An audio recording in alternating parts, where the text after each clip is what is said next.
Hi, welcome to Your Health Your Way. This is our 26th day of 30 days on raw vegan foods. I'm Kurt, and today Lisa and I are going to discuss the aging process. Before we get started, Lisa, let's check in on your day. Well, yesterday you did the yoga segment and I had off. And so just to catch up with you, I did pretty well yesterday and today. I managed to stay raw the whole day. Wonderful. And I also had decided to take every fourth week off of my weight training just to give my body a rest, help the acidity to eliminate itself. And when I went back to exercise yesterday, I found out that I could actually increase my weights. I had great energy and endurance, and I feel really good today. So something's working. Wonderful, good for you. How about you? How are you doing? Well, I'm doing pretty good. I had my morning smoothie, mid-morning snack of a salad, and then it's another smoothie at lunch. And when I came home from work this afternoon, you had prepared for me The wrap? veggie wraps that were made with raw vegan dehydrated coconut wraps. Those are really good. They are good. And the salad you made was fabulous as usual. One of the things when we talk about we're eating salads, we're not taking little piddly salads and trying to live off of small amounts of food. We're actually feeding ourselves very healthy portions of salad, Big. and they've got a lot of things in them. Alfalfa sprouts, so spinach. right. Lots of things. So if it comes down to you want to try this or you want to do something with salads for a meal, make sure you have enough in your salad. So, and we did an earlier segment on making salads actually. Yeah, so. you want to fill up on them too. Right. So with that in mind, I want to talk about aging. The idea of aging can scare a lot of people. When I was younger, I couldn't wait to get older because I wanted to be able to live my life without listening to authority figures. But when I realized that wasn't true, then I wanted to get older so I could have a career and responsibilities. And when I realized that that was a stressful thing to have, I wanted to get older so I could retire. And when I got halfway to retirement, I started to miss being young and carefree and healthy and all of those things. Now I think that finding a new version of my vitality and creating a different sort of health plan through this project, I'm beginning to reevaluate. So what does it mean to age?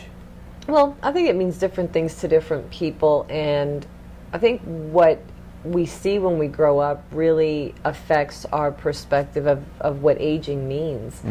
I think when we look at our grandparents, or if we're fortunate enough to grow up with great-grandparents, we kind of observe how their health is. I know when I was 14 years old, I volunteered at a hospital as well as a senior center, and I saw a lot of elderly people that were in probably mediocre to poor health. Some people on dialysis, some people that were just walking with a lot of pain, really people had slowed down some. So I thought that's what aging meant. But then when I was in college and I took ballroom dance classes, I would go to these social events and I would see people in their 70s and 80s come all dressed up, the ladies with their heels, and rip up the dance floor. And some people even came in with walkers or a cane, and the music would start and they'd leave their walker and cane and go with their partner. I guess they had the partner for support, and they'd go and dance. And I just thought that was awesome. One of the people that I remember most fondly is a man named Sal, who's probably in his mid to late 80s right now. And you ought to see him tearing up the dance floor. And I'm talking Wonderful. with fast dances like hustle and swing. And I mean, he's a hoot. So, and then after that, I was working in gyms where I saw people of various ages, including a lot of older people, having more energy, more stamina, and more strength than I had back then when I was in my 20s. I only wish I had their health back then. So, some people age in illness, some people age in good health, and a lot of people believe that it has to do with genes. But I think it has more with other things to do with than the gene factor. So what else is there? Well, let's look at like when people, you ever hear people say, Oh, you know, of course I started to gain weight when I got to my 30s. You know, Okay. my metabolism wasn't as fast as when I was in my 20s. Right. Or someone in their 40s will say, well, I'm tired, but you know, I am 40.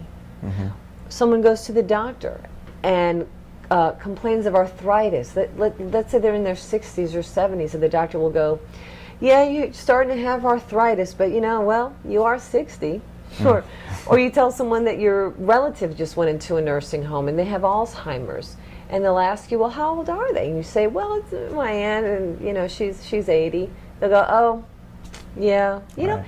as if that's normal, like a normal milestone. It's not. It's not a normal sign of aging or of being a certain age. And I think we need to wake up to the fact that our body, mind, and spirit are affected by so many things that we do throughout our lives and that we put in our bodies. And most of it has to do with accumulation of toxins. Okay. And what do you mean by toxins? What sorts of toxins and accumulations? If we look at three basic toxins that will acidify your body, are smoking, alcohol, and excessive sun exposure. So if we look at smoking, we're inhaling chemicals into our lungs and into every cell in the body. Alcohol is pure sugar that yeast and fungus feeds off of. They actually come in there to clean it up. And the sun, when people have excessive sun exposure, you can see it on their skin. They might have skin cancers, they might have burns, they might have leathery skin. So I'm not pointing to the fact of how a person's skin looks in terms of just appearance, but you can tell a lot by a person's skin, a lot about their health, because as we've said before, the skin is the largest organ of the body and it's the third kidney. So what your kidneys aren't filtering is coming through your skin. Sometimes you can look at someone and you can tell that they're smokers or that they've had maybe a lot of alcohol, you know. And another, speaking of toxins, let's look at just the world population. We're what, at 7 billion? 7 billion people. Right. 7 billion people. So the more people we have, the more needs and wants those people have. Then the more factories are built and exude more chemicals and pollutants into the air to make these things that we need and want. They also have to make them quickly and cheaply so they turn a big profit. So all these chemicals and pesticides, the hormones that are in the food, then we have processed foods, prepackaged food, microwave food that kills all the nutrients. All of these things are chemicals that accumulate in our bodies, and those are the things that make us either look older or, more importantly, feel older and have poor health. Okay. So we're coming down to ingesting chemicals in the air from our manufacturing processes. Yes. We're drinking chemicals in our water from the manufacturing processes, and we're eating chemicals in our food from the manufacturing process, really. So All of it. now, we don't watch a whole lot of TV, but even we see enough commercials or advertisements from pharmaceuticals that kind of target an aging population. So we hear oftentimes that people nowadays are living longer lives. There's more longevity. Are the pharmaceuticals onto something here? Well, we hear that people are living longer nowadays. Is it true? I don't know. I mean, that's what we're told. And let's say that it's true that they live longer. Longer life does not necessarily equate with good health. Very good. So you can live into your hundreds and be very sickly and dying, or you can even die at 70 and die in great health, having thrived from life. What happens with pharmaceuticals is that they start making drugs. Drugs create more problems than they solve. They'll have side effects, and then your doctor gives you another drug to help relieve the side effect problems that you're having from the first drug. So it ends up being a cycle. Now, I don't disagree with pharmaceuticals in some cases. If you're in severe pain, if you have an immediate problem like your blood sugar's crashing and you have to go to the ER, and you need some insulin, you need something to help you save your life, basically. I understand all that. Or even drugs for a short-term problem. But the bottom line is really that we need to fix the cause, and the cause is the things that we're putting on or in our bodies, and we've discussed that through all these videos this month. We have. So I think it's important that we stop relying on pharmaceuticals. I don't care how much your insurance covers it, how much it's free for you, how many free samples you can get from your doctors. I mean, that's all done with a purpose.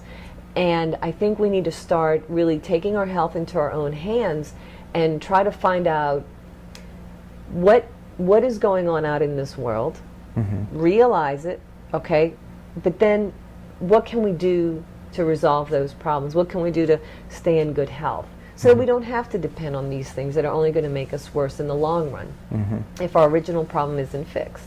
Yeah, true. And truly healed. Taking responsibility for our own health. Yeah, we're Right. going to have to. We're gonna So have to. we really need to do all that we can to protect ourselves from those things that prevent quality of life for Yeah. us. So take note of what you breathe, what you put in your body, what you put on your body.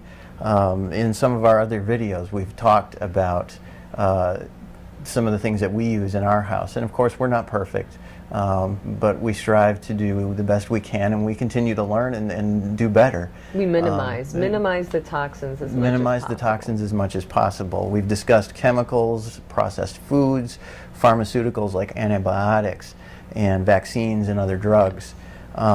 We've talked about stress and lack of sleep. Now, all of these things can contribute to our health. So it's not about what our age is, or it's not the number. It's not actually our age. It's how we treat our bodies and how long we treat them that way is what it boils down to. Because not everybody who's older is sick.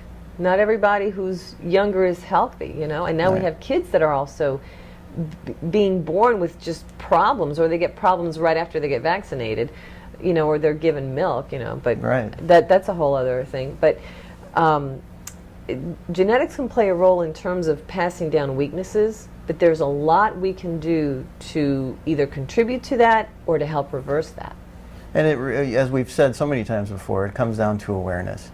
If you're aware of what you can do to make your health better, you can make decisions at least that you can feel good about. Not that you can't feel good about your decisions if you're not aware, because there's nothing really to feel bad about, but the point is that with the knowledge and with the awareness, your decision-making process is just going to be that much more complete for you. So, you know, a lot's been done without our knowing it, and there's a lot of things that we do thinking that we're doing good for ourselves when actually we're doing the opposite, such as eating dairies, eating grains, and then oftentimes eating meat or animal proteins in general. That will tax your body.